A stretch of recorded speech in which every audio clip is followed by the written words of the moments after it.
So, making the realistic AI influencer videos has been a big challenge, but not anymore. Because in this video, I am going to share a workflow with you that will not just keep your characters consistent throughout different scenes, but also the videos are going to be so realistic and expressionful that nobody will be able to tell that the videos are AI generated. So, without any further ado, let's jump right into the video. First of all, we need our source image. Now, if you have already created an image of an AI influencer, then you can use that. But if you want to create one from scratch, here is the best way to do this. To generate the images, we are going to be using Nano Banana Pro inside of Google Flow. After you have selected Nano Banana Pro in Google Flow, you just need to come to Pinterest. From here, we are going to search the term Instagram models. After searching, we are just going to select a picture that we like and save it to our computer. After saving it, we are going to go back to Google Flow and upload our image. Then, we are going to give Nano Banana Pro this prompt. Based on the facial features of this girl, generate a new face that looks different from it, but still gets some inspiration from the uploaded image. After writing the prompt, we are just going to change the aspect ratio here from landscape to portrait, as we are going to create the videos in the aspect ratio of Instagram videos. We are going to change the number of outputs per prompt to the maximum here, which is 4.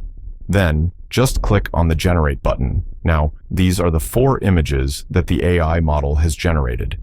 From these 4 images, I am just going to choose the one I like the most, which is this particular image right here. Then we are just going to download the image. Now, we are going to come to Higgsfield AI to create our video using the Kling 2.6 Motion Control video model. So, we are just going to click on the model section, go to the Kling video model sections, and click on Kling Motion Control to use that video model. Now, we are just going to upload the generated picture of our AI model. Next, we need to upload a reference video. Using that video, Kling Motion Control is going to generate the video of our character with that motion. You can upload a video of yourself, or you can find a video from Pinterest or any other platform. But if you want to keep it original, I think that uploading your own video is going to be the best. For the reference video, I am just going to upload this video. I'm not going to show you the whole video here, but this is a really complex video with lots of movement. After uploading the video, we don't need to give the AI model any prompt. You can just click on the Generate button. Now, this is the video that Kling Motion Control created. As you can see, the character has the same motion as the reference video. And even in the complex motion scenes, the character is not getting distorted. I am not going to be able to play the music of the video, but just think how good this video is with really good and trending music. That means this video is almost guaranteed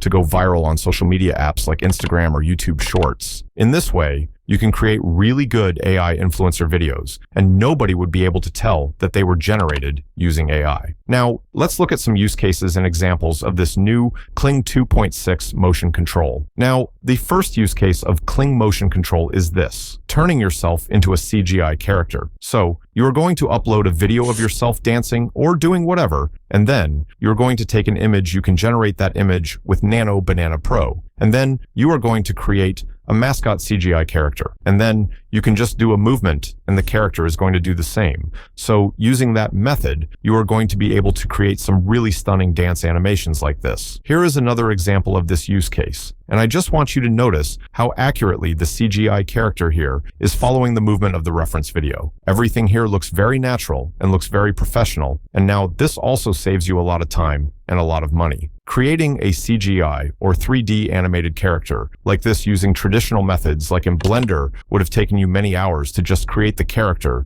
and then many more to make the character move in such a natural way. And people are not just using it to create CGI characters, they are also using this same method to create these goofy cat dancing videos. And these videos are currently going very viral on social media. So right now you can capitalize on this trend very easily. Now, the second use case is turning yourself into any type of influencer or anyone. The method here is the same, but the use case here is pretty different. You can do this many times and create many different social media profiles with many different AI influencers, but you are going to be the one running them together. You can create influencers in different niches like in finance, entertainment, or any other niche that you like. So this gives people a lot of versatility as to what kind of influencer they want to become. Also, another use case of Kling Motion Control is that you are going to be able to create some really good UGC ads with it. So you don't need to hire any professional influencers to make the ads. If you have a product, then you can just record a video of yourself with that product, turn yourself into a plethora of different influencers, and then create a really professional ad campaign very easily. Now that's about it for the video. See you in the next one.